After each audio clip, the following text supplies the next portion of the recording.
Hello, I'm Lucy from Bookshanks and I'm here today to review my next 2 reads from the Orwell Prize.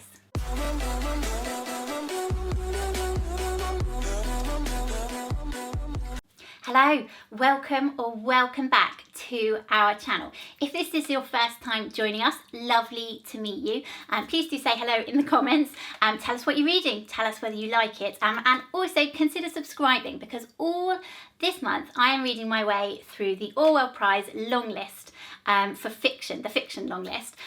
So all books that are looking at making art out of politics. That's what I'm up to. And also, for that matter, please do consider subscribing if you're a fan of science fiction and fantasy, because all this month Scott is reading his way through the Hugo finalists, and I shall link to his video about that down below. But anyway, here today to talk about the next 2 books I read on the Orwell. Now, it was a bit of a snap decision to read my way through the long list last week, so I was a bit late off the bat, and by the time I'd read a couple of them, the shortlist was out. So I'm here today to talk about 1 book that made the shortlist and 1 book that didn't, but the 6 on the shortlist in total, I should probably tell you that, shouldn't I? So Sabrina, graphic novel. I was kind of not that fussed either way. That was a bit of a downer to start on, sorry, wasn't it? Then we've got Ordinary People and Milkmen, which were both Booker books and also both Women's Prize books. So they're sort of, I guess, the big names that have had loads of coverage that I haven't yet read, but Scott did. Then we've got Red Clocks, which is all about women's reproductive rights, which I read last month and really enjoyed, although it didn't make the cut in the BookTube prize according to the general population, but I would have put it through. Next up, we've got House of Stone, which I haven't yet read either. I managed to pick all the ones that didn't make the shortlist to start with, but you know, never mind. And that is about a young man who is missing in Zimbabwe. Sounds great. And the last book that made the shortlist is Ironopolis, which I will come on to talk about in a minute. Because the books that I read this week were Perfidious Albion by Sam Byers and Ironopolis by Glen James Brown. Now, these 2 books I was most looking forward to out of the lot, actually. I didn't want to read them first in case they were really great and then it was all downhill, but I didn't want to read them last either in case they sucked and it was really anticlimactic. So stuck them in the middle, and I kind of put them together because I thought that they would be quite similar, not least because this book has a jacket quote from the author of this book, which I will talk to you about first. Now, Perfidious Albion. This is a satire set in a fictional town in the east of England called Edmondsbury, and it has a relentlessly energetic style, which I really enjoyed, although it does require a certain amount of concentration, and it also has a really complex, multi-layered plot that I think is going to be quite hard to describe without spoilers. It has a huge cast of really well characterized characters in it. Actually, I really like the characters. We go from a very thinly veiled Farage type character, Nigel Farage type character, you know, hell-bent on starting his political career, to the couple who their relationship is sort of kind of disintegrating. He's a journalist and she is trolling him secretly online. It's really good. I liked that a lot. We have the coder who works for an enormous big corporation that is sort of kind of taking over Edmondsbury on the sly, who sends a very ill-judged tweet about this sort of Nigel Farage type character, which then spirals out of all control. And we have lots of other sort of characters as well coming in there.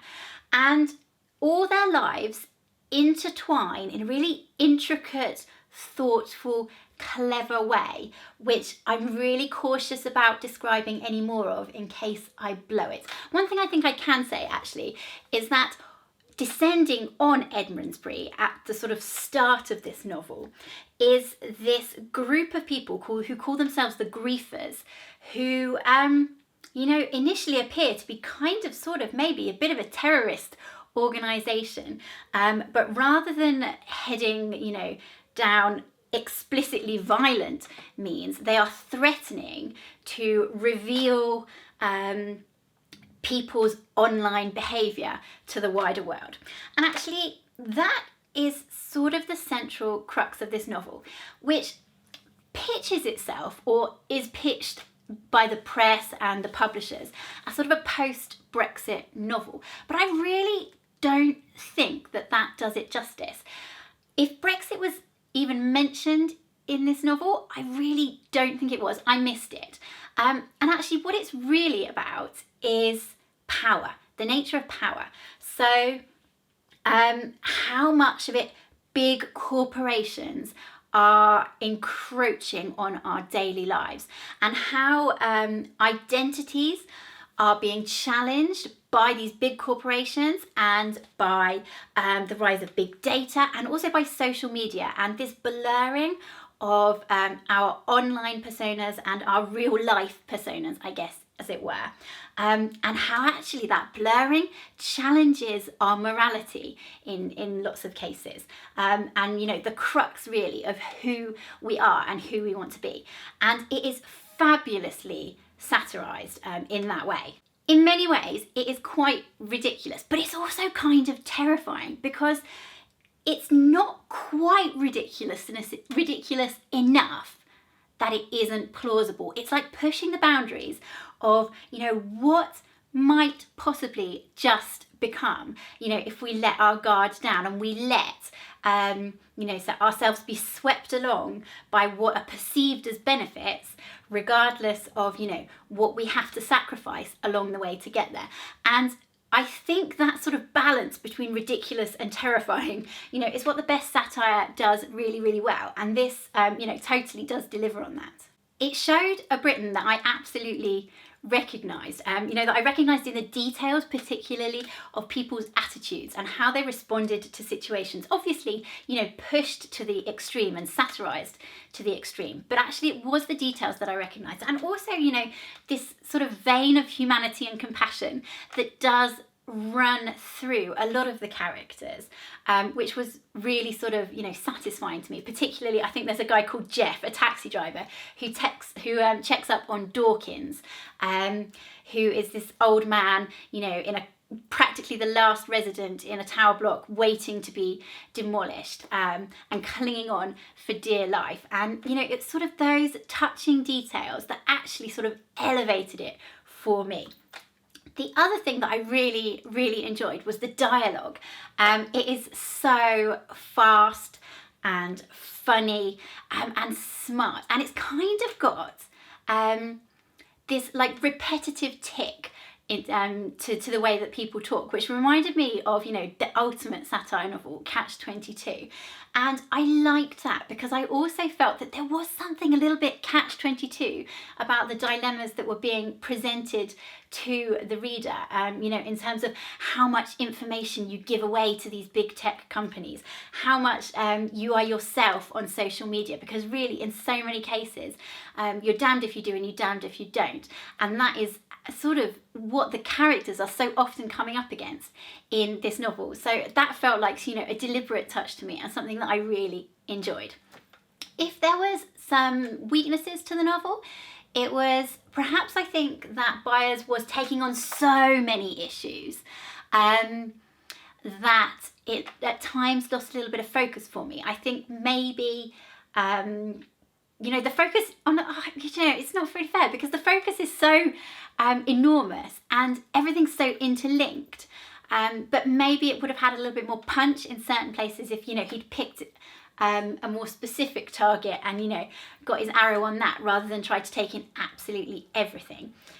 The ending as well, was I completely 100% sold on? I'm not sure. I found it a little bit confusing at the end. I sort of had to go back and sort of double check what happened. I had a little Google, and I don't think I'm alone in that.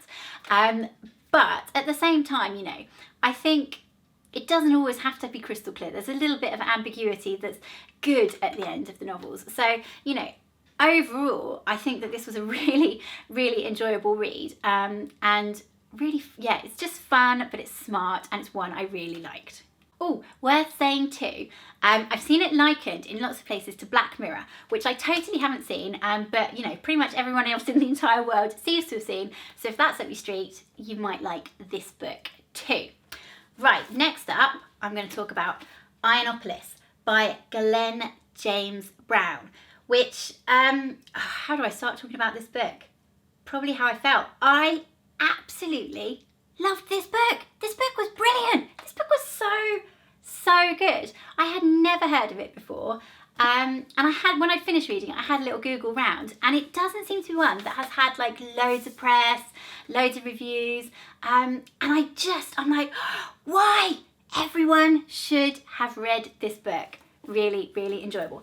It is set in Middlesbrough, so a northern industrial town in Britain that was completely flattened in the Second World War, pretty much, by the Nazi bombers.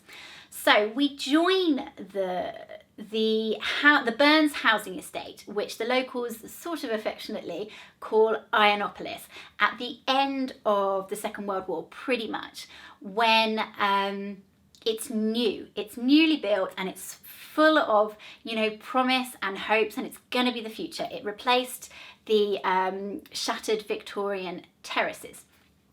We then basically follow it for the best part of 100 years, really, through subsequent generations of different families, and sometimes the same families, up until the present day, when the Burns estate is pretty much ready to be flattened once again for, you know, what is being called regeneration, but really isn't taking into account just what that means for the people who still live there. It is really ambitious in the way that it's done. So not only do we follow, you know, we cross time, we cross viewpoints from lots of different people whose lives do cross, sometimes more than others, but you know, often the links are tenuous. So we cross time and we cross people quite dramatically, and we also cross style, because this book is written in the form of letters. It is written in the form of narrative. It is then written in interview form, with, you know, really extensive footnotes, and everything about it should be really confusing. But it's not. It's just so well executed and so balanced that I always knew where I was, who I was with. I was always engaged with what was going on. And actually, those shifts left you sort of waiting for the next bit. You know, you're enjoying what you're on, but you kind of want to see where you're being taken next, and you want to see how they're being, the sections are being intertwined. And one thing that I realised, you know, about halfway through was how clever the author had been in dropping in the details that you thought were completely insignificant, and then turned out to be something that linked the characters together in just the most smart and intricate ways. I liked that a lot. So to give you an example of the people that we encounter, we have got a woman dying of cancer who on her deathbed unveils a secret. We have the man who runs the estate, you know, the one that nobody messes with, and who has done, or perhaps hasn't done, but enough people think he has that it matters, the most terrible, terrible things. We have the boy who isn't quite sure of his father. We have another young man who is, you know, dealing with his sexuality by throwing himself, you know, headlong into acid house. We have got the hairdresser who, you know, is estranged from her daughter and dealing with addiction, and, you know, trying to keep her business alive as the estate collapses around her. You have got such an interesting, diverse cast, all of whom are dealing with really big issues. And it sounds like it should be therefore quite bleak, But at the same time, it's not, because I think it's got so much compassion built into the way that it's written, and so much warmth and humour, that actually, you know, there's equal part kind of hope to balance out the bleakness. The other thing this novel has, which I loved, is Peg Powler. Now, Peg is a mythical witch type, hag type woman thing who lives in the River Tees and also in the old underground Victorian sewers which still exist beneath the Burns estate. And parents tell their children, you know, all about what Peg Powler will do to you if you get too close to the water. And each of these characters in this novel have their own encounter with Peg along the way. You know, some of them when they're on acid, some of them when they're really rather quite drunk, but you're never quite sure whether, you know, it's myth, or maybe there really is just a little shred of truth to it. But what elevates it, you know, above, you know, myth, I don't know what I'm saying, I don't know. What elevates it just in general is, you know, the running metaphor that goes hand in hand with Peg. Because she is all about being trapped. So the residents of the Burns estate are just so incredibly trapped in their situations. And she is the representation of their fear. She is a representation of being sucked down into the drains and the sewers and never being able to escape. Sometimes of, you know, actively sabotaging yourself from escaping because what might be on the other side is just as scary. What I absolutely loved about Peg, and you know, truly her addition to this novel, you know, where ordinarily I might have thought, you know, is this going to work if someone had just told me about it? What she adds is just this metaphor that runs through the whole novel, because each of the characters encounters her at a point when they are at their bleakest, I guess. You know, when they are at their most questioning, their most uncertain, and she is embodying really the pull of decay, the battle between, you know, the desire to lift yourself out and the desire to just give up and succumb, I guess, really, to be pulled down, to be sucked down into that sewer. It's just this just utterly fabulous running metaphor for decay and being trapped, and that gives, you know, an extra dimension to each one of these characters' survival stories, because that's what they are really. They're just total survival stories, as, you know, this estate basically, you know, edges towards its death around them. And I absolutely loved it. This book is just at once totally beautiful and utterly brutal and ugly and dark at the same time, and just excellently done. The ending as well, oh, love the ending, you know, and how often can you say that the ending is just, oh, spot on perfect. I really enjoyed that.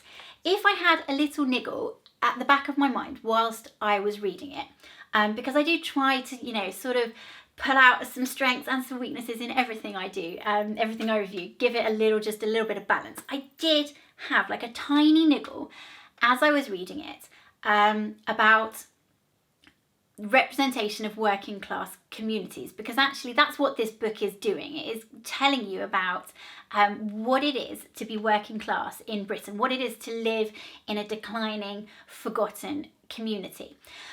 But each of the characters, how do I describe it? You know, they're not playing to stereotypes. They're actually really, you know, rounded and nuanced. But there is like this faintest whiff of stereotype, I guess, really, because, you know, you've got characters who are criminals or alcoholics, gambling addicts, beaten wives, neglected children, grappling mental illness. You know, you've sort of got everything that is expected of a working class community. And what you don't have necessarily, you know, there are glimmers of hope and there are glimmers of happiness, particularly I think when looking at the childhoods and, you know, sort of that hope before it becomes eroded by life. But what I wanted to see sometimes perhaps was the acknowledgement that in these working class communities as well, clearly, you know, there are families that are happy and stable and loving and, you know, complete despite living in also dire circumstances at the same time. You know, that they have got that sort of stable, happy family unit in amongst the chaos, and that wasn't there in this book. And, you know, I know really that, you know, those stories aren't nearly as interesting or exciting or as dramatic in terms of wanting to write a novel about it, and also they would, you know, lessen the impact of the messages in this novel, which are brilliantly executed. So they wouldn't really have been right to have those you know, as focal points in the way that the characters here are chosen as focal points. But I perhaps just, you know, wanted to see like a nod that they existed, that little balance was there, so that, you know, any last doubt of stereotyping could perhaps be usurped. That said, I'll go straight back to a positive, because actually the end section of the book, and I can't tell you who's it about because that would just ruin it, but he totally transcends the stereotype actually for me, and ties everything together. And yeah, I can't really say it enough. It was really good ending, and just to a brilliant book. And as I shut it, my first thought was, I'm going to start a campaign to get this on the Booker. This should be on the Booker list for 2019. And then I looked, and actually it should have been on the Booker list for 2018 because it's too late. Why on earth, people, was this not on the Booker list last year? Because it was seriously better than some of the stuff that was. I just really hope that it gets a wider audience. And do you know what? If I read the rest of the Orwell Prize long list and they all suck, I won't really care, because I'll have still discovered a book that was absolutely belting that I would not have known before. And do you know what? I'm just going to ramble for a little bit more here, because I've read a lot of good books this year. I've read a lot of books where I've been like, that is really well written, or oh, that's a clever plot, or oh, I really feel for that character. But I have not, to my disappointment, really read anything that has like reached into my heart and just ripped it out. You know, I haven't cried at a book all year. I want to weep. I have not yet wept. But this book has been the closest one, I think, that has got me, you know, excited in here, as well as just going, oh, it's good up here. And that's a nice feeling. I've missed that feeling. If you're reading a book like that at the moment, tell me what it is. Tell me what book you're reading that will make me cry, please. I need a weepy. So there we have it. 2 books that I read this week. Ironopolis and Perfidious Albion. I had a good week. Would love to know what you guys are reading. If you're reading something really good out there as well, please do talk to me in the comments below. And I'll be back when I've read a few more Orwell Prize books. Thank you for watching. Bye.